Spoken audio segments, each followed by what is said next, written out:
Ya, sebetulnya kan sensitivitas dari sebuah religi, dari sebuah agama yang paling dominan di Indonesia. Kita harus tahu dan kita harus sadar bahwa agama yang dominan itu mau nggak mau akan menjadi perbincangan kalau orang menjadi berubah atau orang menjadi yang eh, dianggap sebagai panutan, sebagai tolok ukur daripada gambaran seorang muslimah yang baik gitu. Jadi kita juga harus sadar diri mengorbankan diri seharusnya. Kalau memang dia sudah menjadi istilahnya sudah dicetak menjadi tipikal dari masyarakat bahwa dia jadi panutan dari sosok dari muslimah gitu ya.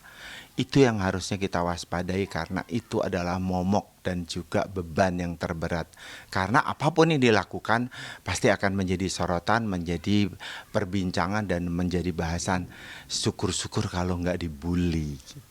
Saya ngelihat dia sebetulnya pengen rileks, pengen santai, tapi dia melupakan dirinya sendiri bahwa saat ini dia sudah bukan lagi sebagai selebritis, bukan lagi sebagai artis, tapi dia sudah menjadi istri seorang Habib. Jangan malah bicara bahwa saya ini kan baru satu-satunya yang selebritis yang memiliki suami Habib. Bukan itu kata-katanya gitu. Jadi harusnya dia menyadari bahwa pada saat dia menjadi seorang istri Habib, sudah tanggalkan keartisanmu, tanggalkan segala atribut yang menyertai pada saat kamu menjadi selebritis. Tuh. Ah, kalau saya melihat di dunia sosmed memang menyedihkan ya.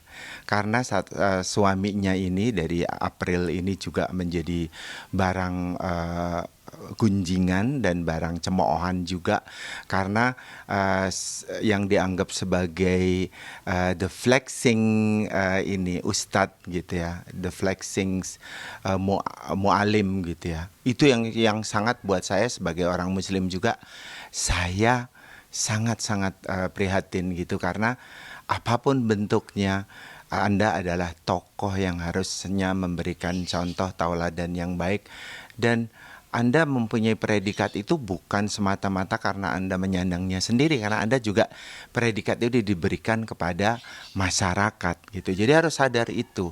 Nah, dari sosok April ini sendiri juga sama gitu loh.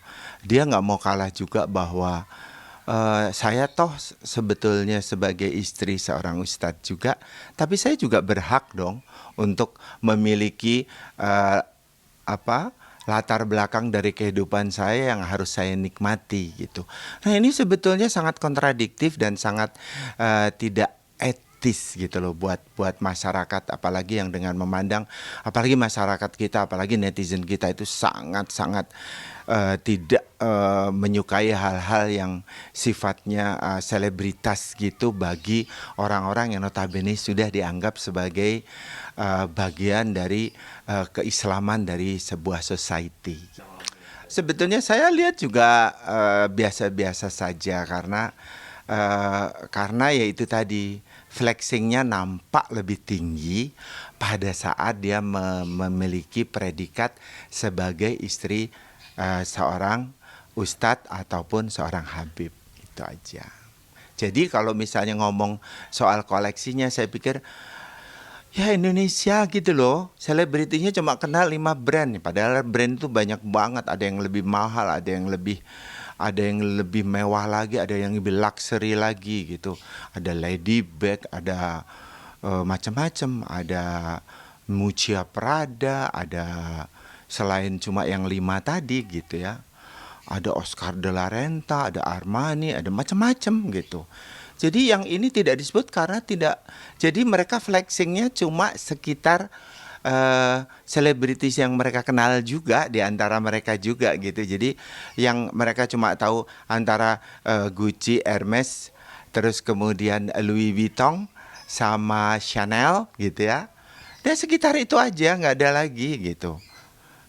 Kalau ada LV juga sekarang udah mulai dianggap LV itu di bawahnya dari yang lain-lain itu. Tapi sebetulnya masih banyak yang lebih tinggi dan lebih luxury di produk-produk itu gitu. Dan mereka nggak tahu itu.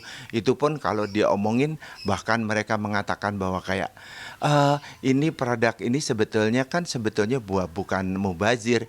Ini kan nanti bisa jadi investasi. That the reason that the word that netizen hate you most. Karena karena karena yang beredar di Indonesia gitu ya. Itu hanya 5 itu dan mereka saling bertautan antara satu sama lain. Pokoknya yang mereka kenal cuma itu. Karena dianggap itu kalau mereka nggak punya antara yang satu persaingan ini kalau nggak punya si A, si B, si C berarti tidak menarik, tidak tidak masuk ke dalam rancah kalangan mereka gitu. Nah itu yang menjadi pemahaman bagaimana orang mengatakan loh, kenapa nggak beli yang lain aja, yang lain ada lebih prestis. Mereka nggak kenal sama aja nggak dianggap. Ini adalah gejala dari sebuah fenomena yang dianggapnya kalau ada artis yang tiba-tiba membungkus diri, itu dianggapnya hijrah. Hijrah itu buat umat Islam di Indonesia itu sebuah value yang sangat tinggi. Ya, terus kemudian hijrah itu diisyaratkan sebagai mutasi dari sebuah kehidupan yang akan menjadi lebih religius, lebih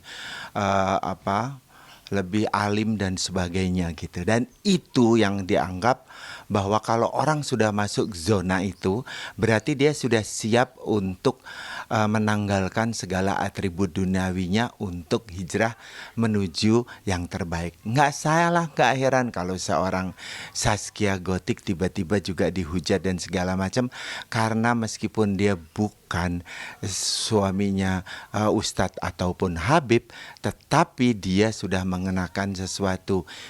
Hijab yang dimaksud adalah untuk mengatakan bahwa oh, dia sudah berpindah dari hal yang lama menjadi hal yang baru, yang artinya sudah berhijrah itu gitu. Kalau boleh diurutin sebetulnya yang tampak hedon ya karena itu hedonnya karena jadi gini. Hedonnya sebetulnya kalau dilihat dari rumahnya sebetulnya si April gitu ya. Tetapi dari gaya penampilan dan gaya bicaranya yang masih bisa nantangin netizen gitu ya si Kartika Putri gitu. Karena dia mengatakan bahwa saya satu-satunya mungkin yang dinikahi selebriti yang dinikahi sama Habib. Ya, bahasa itu yang sebetulnya membuat gimmick ini jadi semakin santer untuk dibicarakan gitu. Jadi pada intinya sebetulnya nggak apa-apa, baik-baik aja gitu.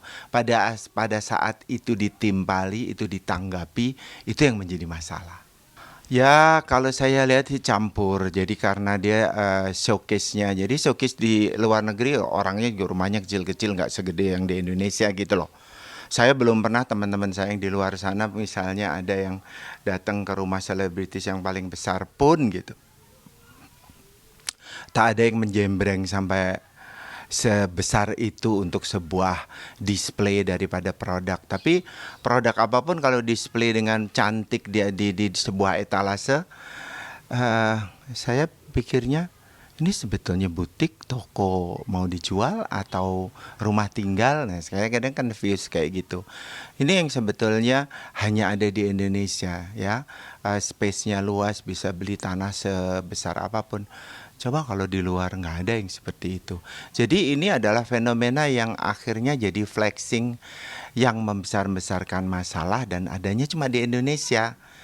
Coba Asia yang lain nggak ada loh. Selebritis mau dari Jepang, dari Korea, dari Cina, dari Thailand gitu. Apalagi Myanmar, Kamboja dan segala nggak ada. Asia yang paling hedon adalah Indonesia. Dan kadang mereka juga nggak tahu seolah-olah orang lain tidak tahu produk mereka. Padahal kalau orang expert bakalan tahu produk apa yang dipasang di situ dan harganya seperti apa. Jangan pernah bilang kalau saya beli di butiknya yang asli harganya berbeda bla bla bla bla gitu. itu adalah satu excuses yang buat kita malah kita bikin ketawa dan senyum kecut. Kalau secara value for money ya fantastis lah. Orang kita yang miskin yang dikasih makan, dikasih susu masih ada, dikasih makan makan siang rame-rame juga masih ada. Ada yang masih ngantri di bagaimana dia menunggu THR dan segala macam, walaupun cuma berapa rupiah itu kan nyata sekali. Jadi kontradiksi yang seperti ini yang membuat orang jadi sakit hati karena eh, kayaknya uang lu nggak berseri gitu. Terus kita ini mau diapain gitu. Jadi kayak gitu. Dan ini semakin hari bukannya semakin redup, tetapi semakin meningkat dan semakin promosinya semakin meningkat gitu. Jadi ini yang membuat kayak aja semacam teriakan atau jeritan dari orang-orang bawah yang merasa terzolimi gitu.